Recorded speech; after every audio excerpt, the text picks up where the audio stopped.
आप financial emergency लगाएंगे तो मुल्क में आम इंतखाबात नहीं होंगे। फाइनेंशियल इमरजेंसी है, ये किसी अदालत में चैलेंज नहीं हो सकेगी। मार्शल्ला से कम मुल्क में इंतखाबात नहीं रुक सकते। सबसे बड़ा फड्डा तो चौधरी वजाद हुसैन के बेटों की सीटों का है। चौधरी शाफी हुसैन वजीर आला के उम्मीदवार होंगे। दानियाल अजीज ने शोकास का जवाब दे दिया, इसका मतलब है सुलह नहीं हुई है। मज़ाहिर अली नकवी साहब की छुट्टी हो जाएगी। अस्सलाम वालेकुम, मैं हूं सोबिया अशरफ। प्रोग्राम अंदर की बात मुजम्मिल सोहरावर्दी के साथ। आने वाले दिनों में मुल्क का सियासी मंजरनामा क्या होगा और सियासी मैदान में क्या क्या तब्दीलियां आएंगी, इसी हवाले से मुजम्मिल साहब से अंदर की बात जानेंगे। अस्सलाम वालेकुम मुजम्मिल साहब। अस्सलाम वालेकुम, क्या हाल है? ठीक ठाक हैं?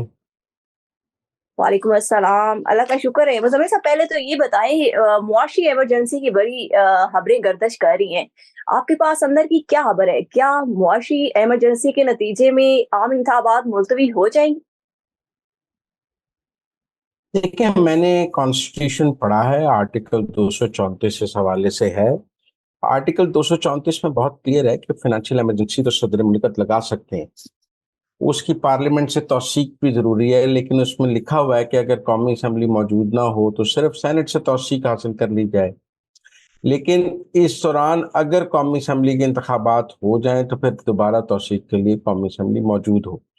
इसका मतलब है आइन लिखने वालों ने कहीं ये नहीं कहा कि अगर आप फाइनेंशियल इमरजेंसी लगाएंगे तो मुल्क में आम इंतखाबात नहीं होंगे, बल्कि आइन लिखने वालों ने उसमें ये वादे किया है कि अगर फाइनेंशियल इमरजेंसी के दौरान कौमी लगाने के दौरान कौमी असम्बली मौजूद ना हो तो उसका ख़त्म होने से पहले कौमी असम्बली वजूद में आ जाए, मतलब फाइनेंशियल इमरजेंसी के दौरान इंतखाब हो सकता है।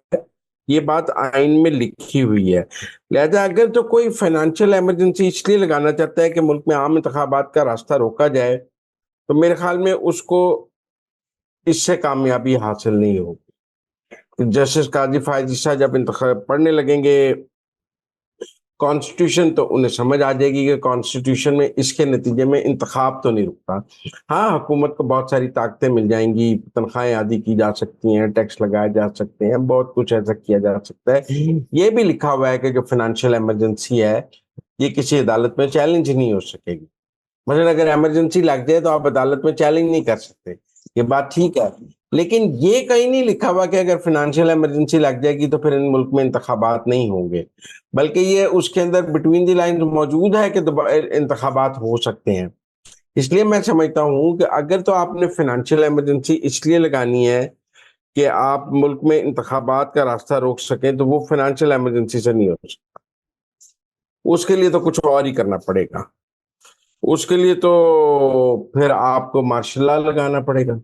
मार्शल लॉ से कम मुल्क में इंतखाबात नहीं रुक सकते। ये फाइनेंशियल इमरजेंसी का जिसने खेल ढूंढा है ना कि इसके नतीजे में इंतखाब रुक जाएगा, उसने पाकिस्तान का आइन नहीं पढ़ा। पाकिस्तान का आइन बहुत वाज़ेह है। इसलिए मुझे नहीं लगता कि फाइनेंशियल इमरजेंसी लगेगी, या मुझे नहीं लगता इसके नतीजे में इंतखाबात मुलतवी होंगे। और मुझे नहीं लगता काजी फायज ईसा को फाइनेंशियल इमरजेंसी के नाम पर वो मुल्क में इंतखाबात मुलतवी कराए जा सकते हैं। जिन लोगों ने है वो आर्टिकल 234 का सेक्शन 3 और 4 पढ़ लें। आइन बहुत वाज़ेह है इस मामले में, मैंने बहुत पढ़ा है। क्योंकि आपने रास्ता तो आइन और कानून के अंदर से निकालना है। फाइनेंशियल इमरजेंसी आप इसलिए लगाना चाहते हैं ना कि आप इंतखाब मुलतवी करना चाहते हैं, तो इंतखाब नहीं मुलतवी होगा, वो लिखा ही नहीं आइन में इस हवाले से। वो इमरजेंसी लगी रहने देंगे, लेकिन जस्टिस काजी फायज सर कहेंगे इंतखाब भी कराएं, इमरजेंसी भी लगी रहे। इमरजेंसी को ख़त्म नहीं करेंगे। मतलब जब फाइनेंशियल इमरजेंसी लगाकर ये लोग इंतखाब मुलतवी करेंगे तो पिटिशन जाएगी सुप्रीम कोर्ट में, वो कहेंगे इमरजेंसी लगी रहे लेकिन इमरजेंसी के साथ भी इंतखाब हो सकता है। लिहाजा मैं समझता हूँ कि ये किसी ने फजूल ही उड़ाई है। इसके नतीजे में इंतखाब मुलतवी नहीं हो सकता। आइन बहुत वाज़ेह है इस हवाले से। अगर आपने आइन से मारवा काम करना है, एस्टेब्लिशमेंट ने अगर कोई ऐसा काम करना है जिसके आइन में गुंजाइश नहीं है, तो फिर तो वो बहुत सारे और काम हो सकते हैं। टेक ओवर हो सकता है, मार्शल लॉ लग सकता है, खुद आ सकते हैं आसिम मुनीर साहब। उन्हें अनवारुल काकर के लिए फाइनेंशियल इमरजेंसी या आरफ अलवी के लिए फाइनेंशियल इमरजेंसी क्यों लगानी है कि ये दोनों बैठे रहे? जब आइन तोड़ना है तो फिर वो खुद आ जाएंगे, और अगर आइन बरकरार रखते हुए कोई काम करना है तो फिर फाइनेंशियल इमरजेंसी के जरिए इंतखाब मुलतवी नहीं हो सकता।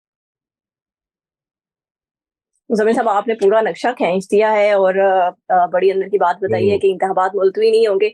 अच्छा मुजम्मिल साहब, दूसरा ये बताएं एक और आपके पास खबर है मुस्लिम लीग नून की सीट एडजस्टमेंट के हवाले से।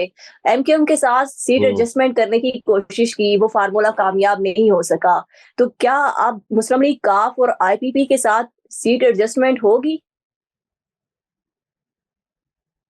मुस्लिम लीग काफ के साथ जो है ना 2 एमपीए और 2 एमएनए की सीटों पर सीट एडजस्टमेंट होगी। तारिक बशीर चीमा, सालिक और शाफे की 2 सीटों पर। लेकिन मुस्लिम लीग काफ जो है ना वो कुछ 10 सीटों पर इलेक्शन लड़ना चाहती है एमपीए की, और 6-7 एमएनए की सीटों पर इलेक्शन लड़ना चाहती है। मतलब सबसे बड़ा फड्डा तो चौधरी वजाहत हुसैन के बेटों की सीटों का है। मुस्लिम लीग नून जो है चौधरी वजाहत हुसैन के बेटों की सीटों पर एडजस्टमेंट करने के लिए तैयार नहीं है, जबकि चौधरी वजाहत हुसैन अपने बेटों को इलेक्शन लड़ाने के लिए बदलते हैं और उनकी कैंपेन कर रहे हैं। तो इसका मतलब है कि मुस्लिम लीग काफ के टिकट तो चौधरी वजाहत हुसैन के बेटों के पास होगा, लेकिन उनके पास सीट एडजस्टमेंट नहीं है। इसी तरह चौधरी सरवर अगर इलेक्शन लड़ेंगे तो उनके पास भी मुस्लिम लीग काफ का टिकट तो होगा, लेकिन सीट एडजस्टमेंट नहीं होगी। इसी तरह मंडी बाउद्दीन से इम्तियाज साहब हैं, वो मुस्लिम लीग काफ के टिकट पे इलेक्शन तो लड़ेंगे, लेकिन उनके पास सीट एडजस्टमेंट नहीं होगी। इसलिए मुस्लिम लीग काफ के पास वो बहुत से ऐसे उम्मीदवार हैं जो पिछले इलेक्शन में दूसरे नंबर पर रहे हैं। वो मुस्लिम लीग काफ के टिकट पर इलेक्शन लड़ेंगे, लेकिन उनकी मुस्लिम लीग उन सीटों पर मुस्लिम लीग नून के साथ एडजस्टमेंट नहीं होगी। सिर्फ 4 सीटों पर एडजस्टमेंट होगी, बाकी इलेक्शन खुला होगा। वहां मुस्लिम लीग काफ के लोग भी लड़ रहे होंगे, नून भी लड़ी होगी और सब लड़े होंगे। सबसे बड़ी मिसाल चौधरी वजाहत के बेटों की होगी कि वो इलेक्शन लड़े होंगे और उनके मुकाबले पे नून के भी कैंडिडेट होंगे और पीटीआई के कैंडिडेट भी होंगे और बाकी सब भी होंगे। तो इसलिए ये एडजस्टमेंट जो है ना ये सिर्फ चौधरी शुजात हुसैन के बच्चों तक है। वैसे चौधरी मुस्लिम लीग काफ का ये ख्याल है कि वो 10 एमपीए की सीटें जीत सकती है। अगर 10 एमपीए की सीटें चौधरी मुस्लिम लीग काफ जीत जाए एडजस्टमेंट के बगैर, 2018 में तो उन्होंने पीटीआई से एडजस्टमेंट में जीती थी, और अगर आप एडजस्टमेंट के बगैर जीत गए तो फिर चॉइस शाफे हुसैन वजीर आला के उम्मीदवार होंगे। अगर मुस्लिम लीग काफ 10 या 12 एमपीए की सीटें अपने बलबूते पर जीत सकती है, जो उनका अभी दावा है कि हम जीत सकते हैं और हमारे पास 10 से 12 विनिंग कैंडिडेट मौजूद हैं, हम मुस्लिम लीग नून से एडजस्टमेंट के बगैर भी उनको इलेक्शन लड़ाएंगे, और वो लोग अपने अपने हलकों में मुस्लिम लीग नून से एडजस्टमेंट के बगैर इलेक्शन लड़ना चाहते हैं, तो फिर मुस्लिम चौधरी शाफे हुसैन की वही पोजीशन होगी जो चौधरी परवेज इलाही की पोजीशन थी 2018 के बाद।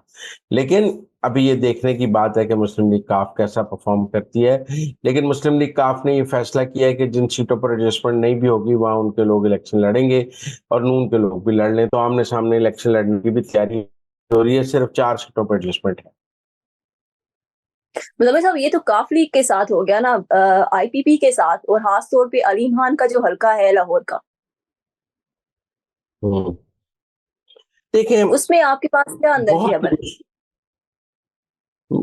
देखें बहुत ही मुश्किल है। अलीम खान वाले हल्के पे यार सादिक भी हैं, रोही लश्कर भी हैं और भी लोग हैं, और लाहौर से अलीम खान को सीट देना बहुत मुश्किल काम है। और इसी तरह जहांगीर तरीन को लोधरा की सीट नहीं मिल सकती, उन्हें मुल्तान शाह महमूद वाली सीट ऑफर की जा रही है पवन चौधरी के भाई। लेकिन ये 2-3 सीटों तक तो मुमकिन है। मुझे लगता है कि अगर कड़वा घूंट पीना भी पड़ा मुस्लिम लीग नून को, तो 2 या 3 सीटों पर वो आईपीपी के साथ कड़वा घूंट पी लेगी, जैसे कि वो मुस्लिम लीग काफ के साथ 4 सीटों पे कर रही है। लेकिन इनको 20 एमएनए 30 एमपीए की सीटों की एडजस्टमेंट नहीं हो सकती आईपीपी के साथ, ये उनको वादे कर दिया गया है। उनके सारे लोग अपने बलबूते पर इलेक्शन लड़ लें, मजन फरदौस, आशिक अवान, फरख हबीब, नुमान लंगड़ियाल, सईद अकबर नवानी, ये सब लोग अपने टिकटों पे अपने इलेक्शन लड़े आईपीपी के निशान पर। मुस्लिम लीग नून इनके साथ एडजस्टमेंट करने को तैयार नहीं। जहांगीर तरीन और अलीम खान की सीटों पर जरूर डिस्कस हो रहा है, लेकिन अब भी उस पर कोई फैसला नहीं हुआ। मुझे लगता है जहांगीर तरीन पर हो जाएगा, और अलीम खान के लिए शायद एमपीए की सीट छोड़ी जा सके, एमएनए की नहीं छोड़ी जा सकेगी। उन्हें कहा जाएगा कि आपको एमपीए की सीट की एडजस्टमेंट देते हैं, एमएनए की नहीं देंगे। लेकिन अगले चंद दिनों में अलीम खान बहुत वजन भी डाल रहे हैं, लेकिन देखना पड़ेगा कि आगे जाके क्या होता है। ताहम ये 2-3 सीटों से ज्यादा आईपीपी से भी नहीं होगी, जी 4 सीटों पर मुस्लिम लीग काफ से भी ज्यादा नहीं, जो लोग ये उम्मीद लगाए बैठे हैं ना कि आईपीपी को 20 सीटें मिल जाएंगी, काफ को 10 सीटें मिल जाएंगी, नवाज शरीफ किसी को कुछ देने के मूड में नहीं है, वो अपना खुद इलेक्शन लड़ने के मूड में हैं। उनके अपने पंजाब में बहुत लड़ाई है। आप देखें दानियाल अजीज ने शोकास का जवाब दे दिया, इसका मतलब है सुलह नहीं हुई है, और नवाज शरीफ ने मुलाकात का वक्त भी नहीं दिया। लगता है दानियाल अजीज की भी टिकट खतरे में है, शेख रोहिल लश्कर की टिकट खतरे में है, और बहुत सारे लोगों की टिकट खतरे में है। तो मुस्लिम लीग नून के पास तो अपनी सीटें पूरी नहीं हो रही, वो बाहर किसी को क्या दे।